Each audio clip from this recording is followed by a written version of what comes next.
हरि ओम शांति शांति शांति। अस्मद्गुरुभ्यो नमः अस्मद्परमगुरुभ्यो नमः अस्मद्सर्वगुरुभ्यो नमः।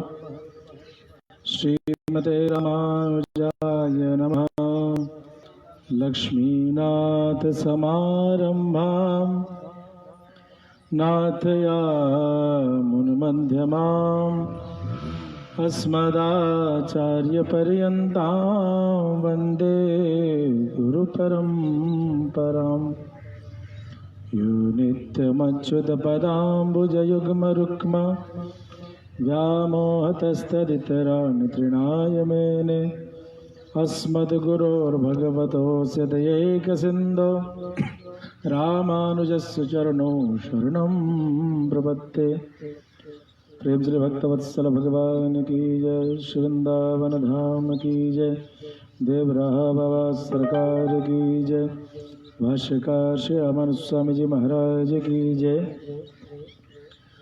आइए कल के श्रीमद् भगवद गीता के प्रवचन श्रृंखला से आगे हम सभी बढ़े और कुछ समय भगवान के द्वारा भगवान के मुख से निकली हुई जो वाणी है उसको श्रवण करके भक्ति ज्ञान वैराग्य के पुष्टि करने वाली अद्भुत शब्द श्रृंखला का श्रवण करें।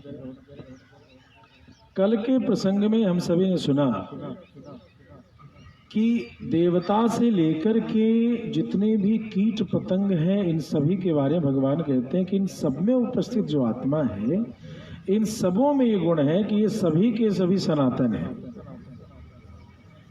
सभी के सभी अवध्य हैं, सभी के सभी अछेद्य हैं, अदाह्य हैं, अक्लेद्य, मतलब न जलते हैं, न कटते हैं, न गलते हैं।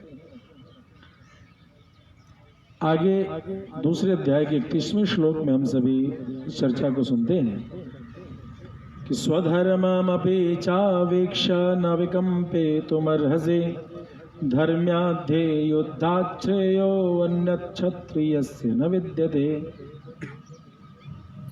भगवान कहते हैं अपने धर्म को भी देखकर तुझे घबराना नहीं चाहिए।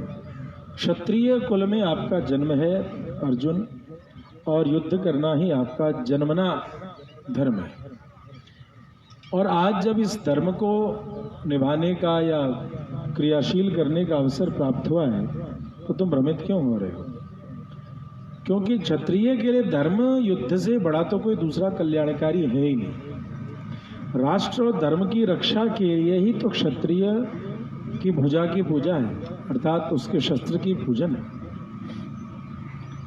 भाष्यकार रामानुज स्वामी जी कहते हैं अपि च इदम प्रारब्धम युद्धम प्राणी मरणम अपि अग्निशोमी आदिवत स्वधर्मम अवेक्ष्य न विकम्पितुमर्हसि धर्म्यात्। जैसे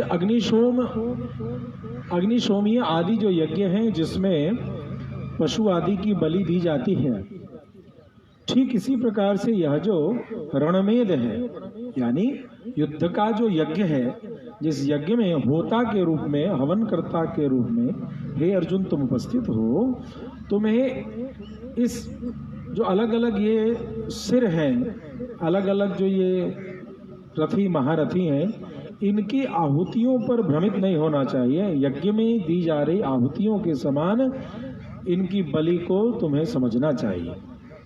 यह धर्म से न्यायता प्रवृत्तात् युद्धात् अन्यत् न ही क्षत्रिय से श्रेयो विद्यते। ऐसे धर्मयुद्ध से बड़ा तो कोई धर्म का अवसर तो कभी प्राप्त होएगा ही नहीं तुम्हें। क्यों? क्योंकि क्षत्रिय कुल के बारे में 18वें अध्याय में 43वें श्लोक में भगवान कहते हैं शौर्यम तेजो धृधृदाक्ष्यम युद्धे चाप्य पलायनम दानमीश्वर भावश्च क्षात्रम कर्म स्वभावजम। जनजात क्षत्रिय कुल का जो कर्म है वह क्या है? शौर्य। शौर्य मतलब अद्भुत पराक्रम करने का उत्साह, तेज, जिसके दर्शन मात्र से शत्रुओं के हृदय में कंपना उपस्थित हो जाए, कांप जाए। धृति, धीरज, दक्षता और किसी कार्य, बड़े बड़े कार्य को करने की शक्ति भी रखते हैं, युक्ति भी रखें। साथ ही युद्धे च अपि अपलायनम, युद्ध में पीठ दिखाकर भागने वाला नहीं होना, यही तो कर्तव्य है क्षत्रिय का।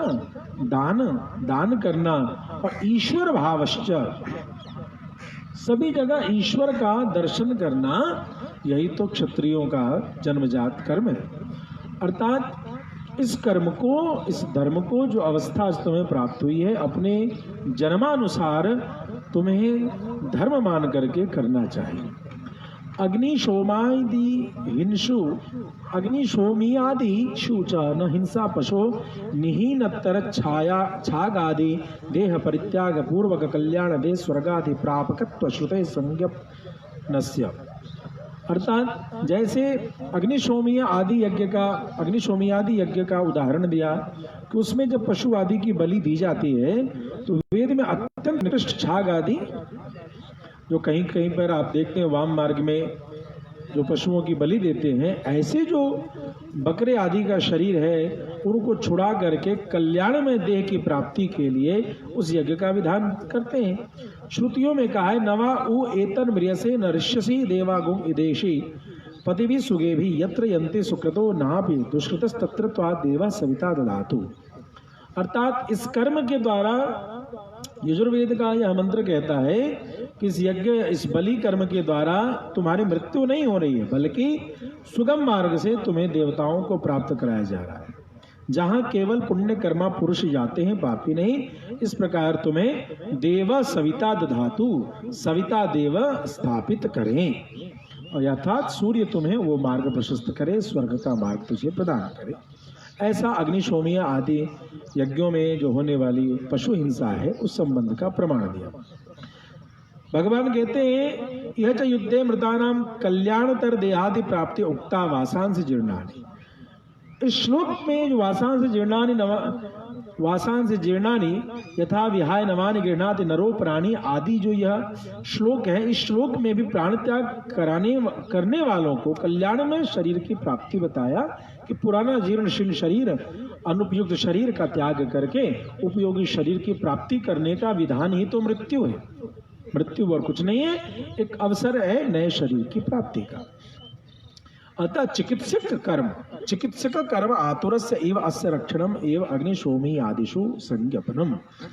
अग्निशोमी आदि यज्ञों में होने वाले पशु बलिदान रोगी की रक्षा के लिए, जैसे उसके अंगों को काट दिया जाता है, कोई अंग सड़ जाए तो उसको काट करके फेंक देते हैं, नहीं तो वो सारे शरीर को नष्ट कर देगा। ठीक इसी प्रकार से कोई आत्मा किसी पापी शरीर में युक्त हो जाए, पाप कर्मा शरीर को प्राप्त हो जाए, तो वह निश्चल आत्मा पापी शरीर के कर्मों के द्वारा भोगों को उपलब्ध प्राप्त हो रही होती है। इसीलिए उस आत्मा को शरीर से अलग करके किसी पवित्र शरीर की प्राप्ति कराने का विधान है यह युद्ध रूपी यज्ञ, जिसमें मृत्यु से स्वर्ग की प्राप्ति होती है। 32वें श्लोक में भगवान कहते हैं यदृच्छया चोपपन्नम स्वर्ग द्वार पावृतम सुखिन क्षत्रिया पार्थ लभन्ते युद्ध मीदृशम। अपने आप प्राप्त यह जो स्वर्ग का खुला द्वार है, भाग्यशाली क्षत्रिय ही इस युद्ध को प्राप्त होते हैं। अर्थात अयत्नोपरतम इदम निरतिशय सुखोपाय भूतम निर्विघ्नम ईदृशम युद्धम सुखिना पुण्यवंत क्षत्रिया लभन्ते। मनुष्य जो है किसी चीज के लिए कुछ प्रयास करता है, लेकिन यह जो महाभारत का संग्राम है सहज रूप से प्राप्त हो गया है, इसलिए इसे क्षत्रिय, पुण्यवान क्षत्रिय खुद को मान करके तुम्हें इस युद्ध में प्रविष्ट कर जाना चाहिए। प्रेम से भक्तवत्सल भगवान की जय। श्री कृष्ण गोविंद हरे मुरारे हे नाथ नारायण वासुदेव। श्री कृष्ण गोविंद हरे मुरारे हे नाथ नारायण वासुदेव। कल पुनः आगे की चर्चा में हम सभी उपस्थित होंगे, तब तक के लिए जय श्रीमन्नारायण।